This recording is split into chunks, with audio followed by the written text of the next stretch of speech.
Elon Musk is running the country like a newbie restaurant owner. And anyone who's worked in the industry knows the vibes. First off, this whole enterprise seems like an idea that came after the second bag of the night. We know that vibe. Then the first thing is he taps his blowhard rich kid friend to be the GM because he knows some people in the industry. But really, he's just easy to control, but totally incompetent. But he's not worried about him being incompetent at all. Then he wants to fire the whole back of house staff that he has zero respect for, despite the fact that they keep the whole place running.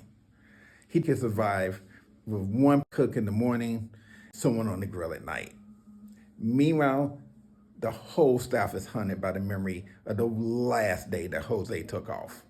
The next 4 years, brunch shift is going to be brutal.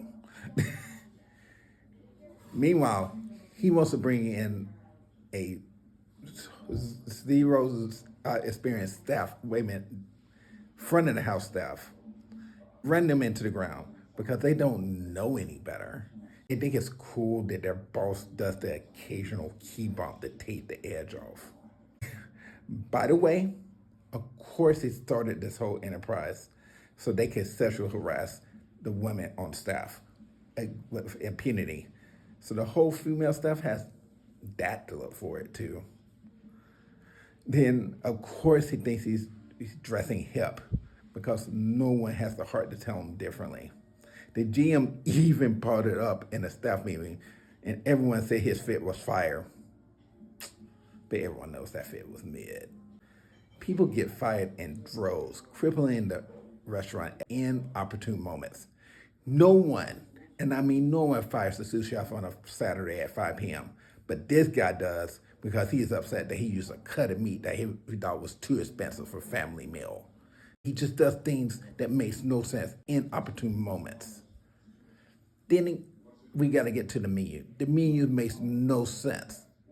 He didn't bring in a chef, so he just rips off ideas from better run enterprises and calls it his own. Whenever someone from the back of the house does come up with an idea, he just takes it and calls it his own, and then overcharges the public for it. Then, when there is a fan favorite, he randomly takes it off the menu so that his adventures are the only thing on the menu. Really, this restaurant then just becomes this testament to this man's ego.